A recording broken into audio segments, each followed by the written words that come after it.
gobolka Gadow wali waxa ay ku jirtaa go'doon duulimaada gobolka dhexdiisa la iskuma duuli karo magaalooyinka qaarna garoomadooda waxaa laga dhigay kuwa howlgab ah haddii aad joogtid magaalooyinka qaar ama aad u socoto sida degmada Doolow ma heli kartid duulimaad toos ah oo meesha aad rabto joogo ama u soco cunaqabateyntan si aan qarsoonayn waxa uu sameeyay dowladda federaalka Soomaaliya dowladdu waxay tilaabadan u qaaday inay cadaadiso hogaamiyaha maamulka Jubbaland Axmed Madoobe laakiin wali ma isweydiisay in ninka la cadaadinayo uu Kismaayo fadhiyo halkaas oo aan duulimaadka laga joojin diyaaradahani si maalinla ay u tagaan dad badan ayaa la yaaban in Kismaayo Axmed Madoobe uu joogo inay haysato duulimaad laakiin gobolka Gadow oo uu joogin Axmed Madoobe cunaqabateyn lagu hayo tani waa ugaarti aan wali hore nooceedo kale loo arag mid ku faansiinayso qorshaha indha la'aanta ah ee nidaamka madaxweyne Xasan Sheekh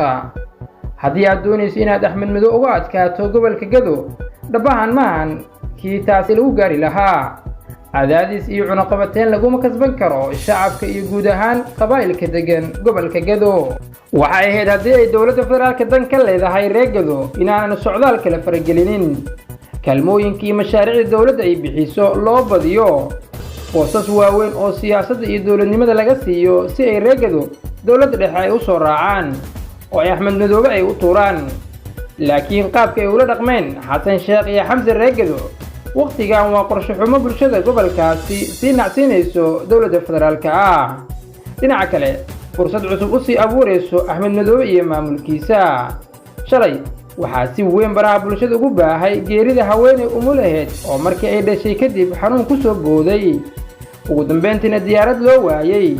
maadaama ay Gadow ay ku jirto go'doon xaqdarro ah oo uga yimid dhinaca dowladda federaalka ah dhacdadan xanuunka badan ayaa mas'uuliyad dusha looga tuuray madaxweyne Xasan Sheekh iyo ra'iisul wasaare Xamse madaxda dowladda federaalka ayaa dhowr jeer loogu baaqay inay qaadaan cunaqabateynta saaran gobolka Gadow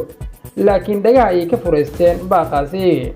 waxaasi hubanti ah in Xasan Sheekh iyo Xamse lagula xisaabtami doono maalinteeda tacadigan lagula kacay bulshada degan gobolka Gadow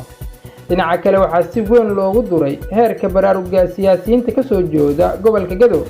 kuwaas oo aan ilaa hadda soo bandhigin abaabul dood iyo isla xisaabtan u dhigma dhibaatada lagula kacay shacabka gobolka Gadow reer Gadow oo dhowr jeer dhibano u noqday dowladda federaalka Soomaaliya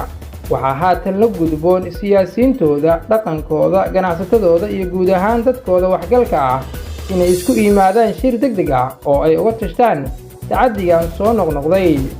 cunaqabateyntan la saaray gobolka Gadow ayaa si weyn u saameysay isku socodka dadka iyo gargaarka bini'aadanimada haddaba sida waragta adiga